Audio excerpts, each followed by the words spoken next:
افلا يتدبرون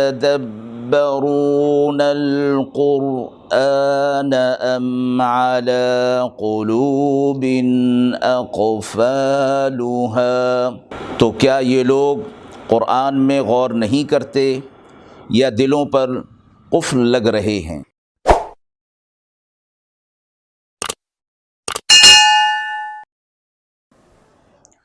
بسم اللہ الرحمن الرحیم۔ السلام علیکم ورحمۃ اللہ۔ ناظرین کرام، قرآن مجید کے پاروں کے خلاصے کے اس پروگرام میں آج پارہ نمبر 25 کا خلاصہ آپ کی خدمت میں پیش ہے۔ پارہ نمبر 25 کی ابتدا سورہ حامیم سجدہ کی آیت نمبر 47 سے ہو رہی ہے۔ اس پارے میں سورہ شورى، سورہ زخرف، سورہ دخان اور سورہ جاثیہ ہیں۔ اس پارے میں کل 20 رکوع ہیں۔ رکوع نمبر 1 آیت نمبر 51، وَإِذَا أَنْعَمْنَا عَلَى الْإِنسَانِ أَعْرَضَ وَنَأَىٰ بِجَانِبِهِ۔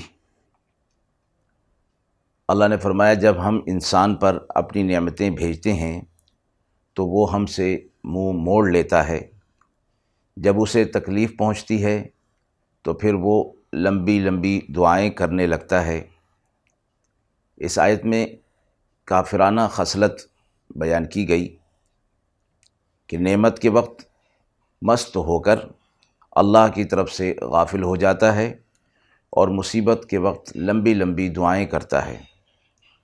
غافل لوگوں کا مقصود دعائیں کرنا نہیں ہوتا بلکہ اپنا دکھڑا رونا مقصود ہوتا ہے۔ آیت نمبر 53، سَنُرِيهِمْ آیاتنا فی الآفاق۔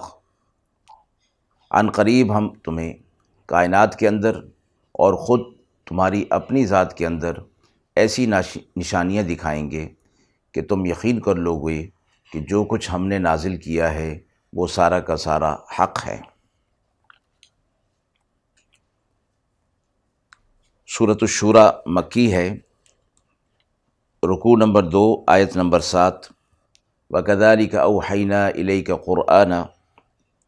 یہ قرآن ہم نے آپ صلی اللہ علیہ وسلم پر اس لیے نازل کیا کہ آپ مکہ والوں کو اور اس کے آس پاس والوں کو ڈرائیں، یعنی قیامت کے دن سے، آخرت میں اللہ کے عذابات سے۔ ام القریٰ سے مراد مکہ مکرمہ ہے۔ اللہ کے نزدیک ساری زمین سے یہ اشرف اور افضل مقام ہے، اور ومن حولہا اس سے مراد آس پاس کے ممالک اور دیگر مشرق اور مغرب کے ممالک ہیں۔ رکوع نمبر 3 آیت نمبر 13، ان اقیموا الصلاۃ ولا تتفرقوا فیہ، کہ دین کو قائم کرنا ہے اور آپس میں تفرقہ نہیں کرنا۔ دین سے مراد وہ دین جو تمام انبیاء علیہ الصلوۃ والسلام میں مشترک چلا آ رہا ہے، اور آخر میں یہ دین اسلام کے نام سے ہے، اور اللہ رب العزت نے اس کو پسند فرما لیا۔ ان الدین عند اللہ الاسلام۔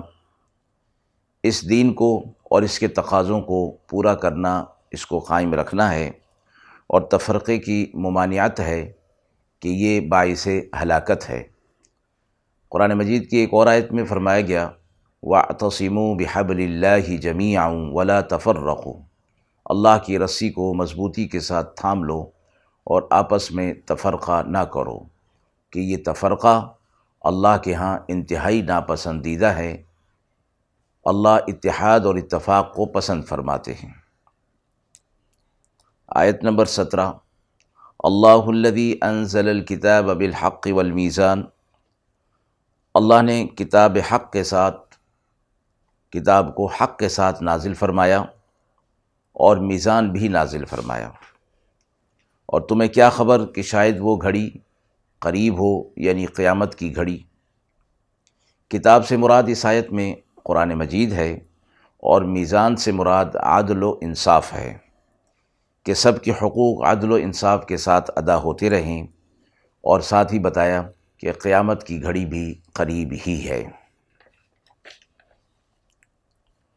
رکوع نمبر 4 آیت نمبر 20، من کان یرید حرث الآخرۃ نزد لہ فی حرثی، جو کوئی آخرت کی کھیتی کا طلبگار ہوتا ہے تو ہم اس کی کھیتی میں اضافہ کر دیتے ہیں، اور جو کوئی دنیا کی کھیتی کا طلبگار ہوتا ہے ہم اسے دنیا میں سے کچھ حصہ دے دیتے ہیں اور آخرت میں اس کا کوئی حصہ نہیں۔ اس میں مومن و کافر کے اعمال کے حساب سے فرمایا گیا کہ جو شخص اس نیت کے ساتھ اپنے عمل کو کرتا ہے کہ اس کے عمل کا اجر اسے آخرت میں ملے، تو اللہ رب العزت اس کے اس اجر کو آخرت میں بڑھا دیتے ہیں، اور جو شخص دنیا کی نیت سے کرتا ہے اس کا فائدہ دنیا کے اندر اس کو کچھ مل جاتا ہے، لیکن آخرت میں اس کا کوئی حصہ نہیں ہوتا۔ آیت نمبر 25، وَهُوَ الَّذِي يَقْبَلُ التَّوْبَةَ عَنْ عِبَادِهِ، منکرین کو نصیحت کی گئی ہے کہ وہ کفر اور انکار کو چھوڑ دیں، اور اگر وہ توبہ کر لیں تو اللہ ان کی خطاؤں کو بخش دے گا اور ان کی توبہ کو قبول کر لے گا۔ آیت نمبر 27، وَلَوْ بَسَطَ اللَّهُ الرِّزْقَ لِعِبَادِهِ لَبَغَوْا فِي الْأَرْضِ، اگر دنیا کے ہر فرد پر رزق اور نعمت کی فراوانی کر دی جاتی تو بغض و فساد بڑھ جاتا۔ اللہ نے حکمت کے تحت اپنے بندوں پر نعمتیں تقسیم فرمائی ہیں، کسی کو مال و دولت عطا فرمایا، کسی کو صحت و قوت عطا فرمائی، کسی کو علم و عمل، کسی کو حسن و جمال، اور کسی کو کچھ۔ یہ اللہ رب العزت کی تقسیم ہے۔ وَلَٰكِن يُنَزِّلُ بِقَدَرٍ مَّا يَشَاءُ، اللہ نے اپنی نعمتیں ایک خاص انداز سے لوگوں پر نازل کی ہیں، اور اللہ ان حکمتوں کو جانتا ہے۔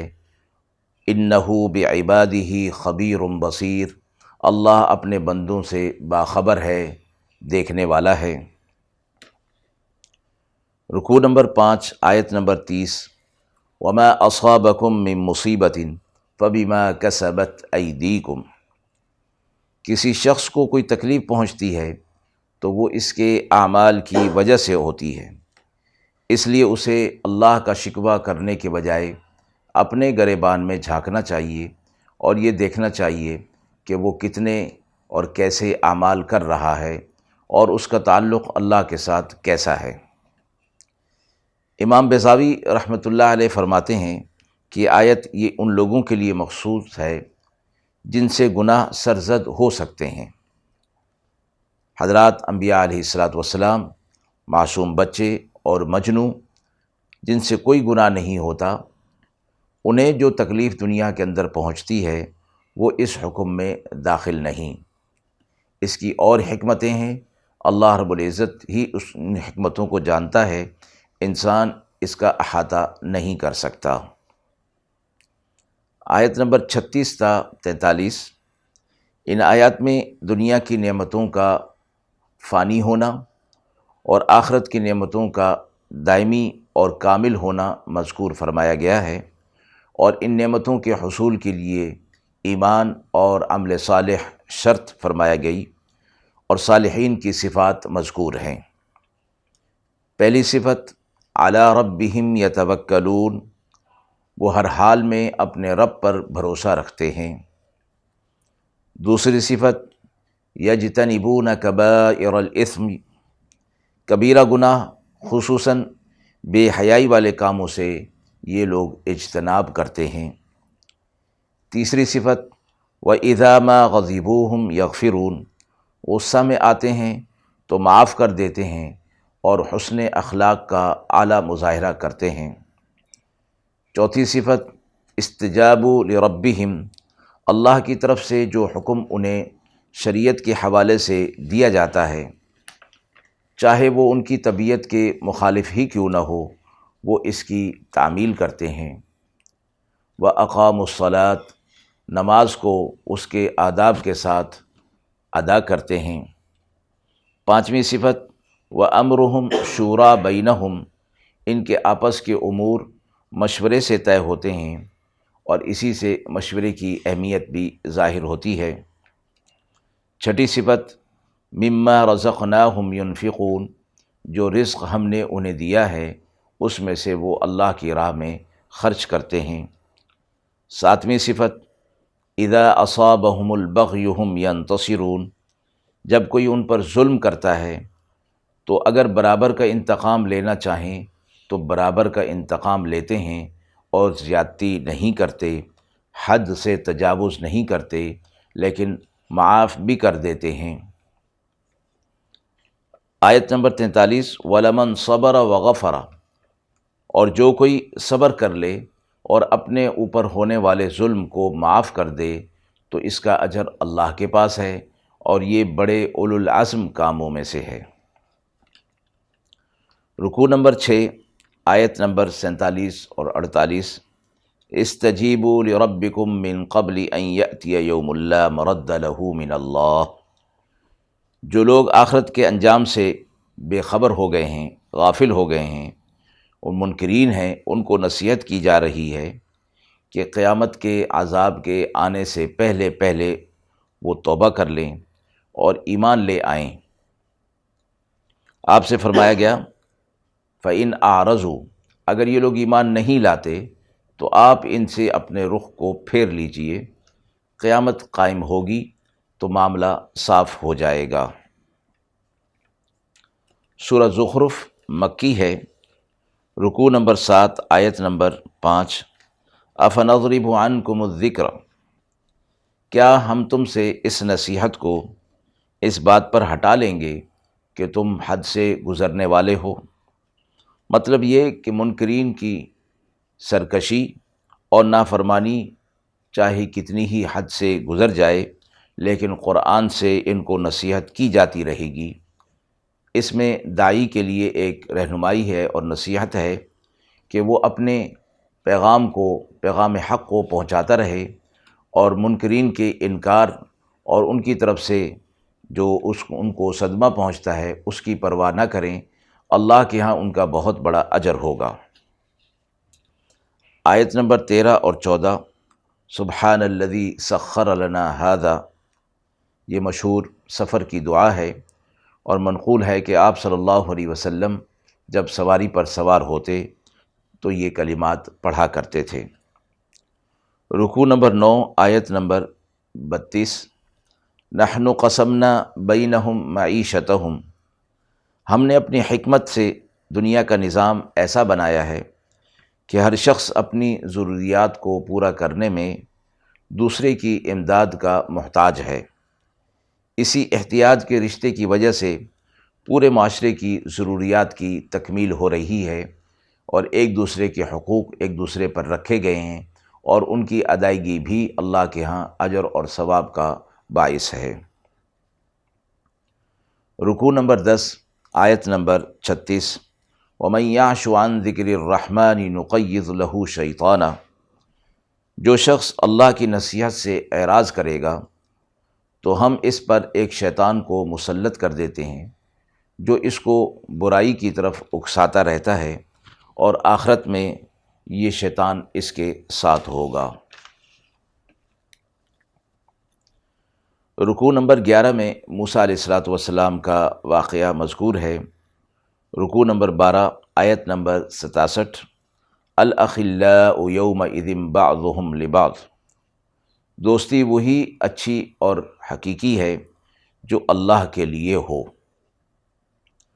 وہ دوستانہ تعلقات جس پر دنیا ناز کرتی ہے اور جس کی وجہ سے حلال اور حرام، جائز اور ناجائز کی تمیز کو ختم کر دیا جاتا ہے، قیامت کے روز یہ دوستی کسی کے کام نہیں آئے گی بلکہ یہ دوستی عداوت میں بدل جائے گی۔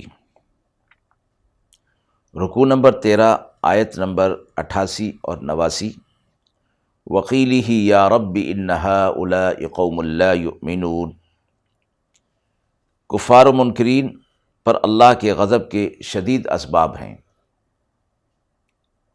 ایک طرف ان کے جرائم سخت ہیں جس کی وجہ سے وہ اللہ کے عذاب کے مستحق ہوں گے، دوسرا یہ کہ آپ صلی اللہ علیہ وسلم کو کس قدر انہوں نے اذیت پہنچائی، اس پر آپ صلی اللہ علیہ وسلم سے فرمایا گیا کہ آپ ان سے اپنے رخ کو پھیر لیجئے، آخرت آئے گی تو پھر ساری چیزیں ان کے سامنے آ جائیں گی اور پھر انکار کی کوئی گنجائش نہیں ہوگی۔ سورہ دخان مکی ہے۔ حضرت ابو ہریرہ رضی اللہ تعالی عنہ سے روایت ہے کہ جو شخص جمعے کی رات میں سورہ دخان پڑھ لے گا تو صبح کو اس کے گناہ معاف ہو چکے ہوں گے۔ رکوع نمبر 14 آیت نمبر 3، 4۔ انا انزلناہ فی لیلۃ مبارکہ، قرآن مجید سے متعلق فرمایا گیا کہ ہم نے اسے ایک مبارک رات میں نازل کیا۔ یہ مبارک رات شب قدر ہے، جو کہ رمضان المبارک کی آخری عشرے کی طاق راتوں میں ہوتی ہے، اور قرآن مجید چونکہ بابرکت کتاب ہے اس لیے اسے ایک بابرکت رات میں شب قدر میں اس کو نازل فرمایا گیا۔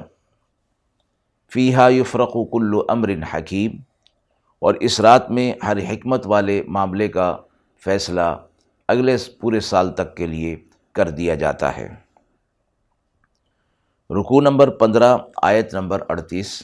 وما خلقنا السماوات والارض وما بینہما لاعبین، زمین و آسمان ہم نے بے فائدہ پیدا نہیں کیے ہیں، یعنی ان کی پیدائش پر اور کائنات کی دیگر چیزوں پر غور اور فکر کیا جائے تو ان کو ایک عظیم مقصد کے لیے پیدا کیا گیا ہے۔ رکوع نمبر 16 میں دوزخ و جنت کے احوال بیان فرمائے گئے ہیں۔ سورہ جاثیہ مکی ہے۔ رکوع نمبر 17 میں توحید کے اسبات کا بیان ہے اور نشانیاں بیان کی گئیں۔ رکوع نمبر 18 آیت نمبر 14۔ قل للذین آمنوا یغفروا للذین لا یرجون ایام اللہ، اہل ایمان سے فرمایا گیا کہ مشرکین منکرین اللہ کے معاملات کا یقین نہیں رکھتے تو آپ ان سے درگزر کریں، ان کو اصل سزا آخرت میں ملے گی۔ آیت نمبر 21۔ ام حسب الذین اجترحوا السیئات، عالم آخرت اور اس میں جزا اور سزا ضروری ہے، اس لیے کہ دنیا کے اندر انسان جیسے اعمال کر رہا ہے اور اس کے مطابق اس کی عاقبت ہونا اچھی یا بری، یعنی جزا یا سزا کا ہونا ضروری ہے، اس لیے اللہ رب العزت نے آخرت کو قائم فرمایا، قیامت کو قائم فرمایا کہ وہاں اعمال کا پورا بدلہ دیا جائے گا۔ رکوع نمبر 19 آیت نمبر 23۔ افرأیت من اتخذ الہہ ہوا، کیا آپ نے ایسے شخص کو دیکھا ہے کہ جس نے اپنی خواہشات کو اپنا معبود بنا لیا ہے، یعنی اپنی خواہشات کو پورا کرنا، ان کی عبادت کرنا، ان کو معبود بنانا ہے اور اصل معبود کو چھوڑ دینا۔ فرمایا گیا کہ یہ بدبختی کی انتہا ہے۔ رکوع نمبر 20 آیت نمبر 28۔ وَتَرَىٰ كُلَّ أُمَّةٍ جَاثِيَةٍ، قیامت کے دن کا میدان حشر کا ذکر فرمایا کہ آپ ہر فرقہ کو دیکھیں گے کہ وہ قیامت کی دہشتناک ماحول اور اللہ کے عذابات کا مشاہدہ کرتے ہوئے زانوں کے بل گر پڑیں گے، قیامت کی دہشت ان کے اوپر طاری ہوگی۔ آیت نمبر 37 پر پارہ نمبر 25 مکمل ہوا۔ وآخر دعوانا ان الحمد للہ رب العالمین۔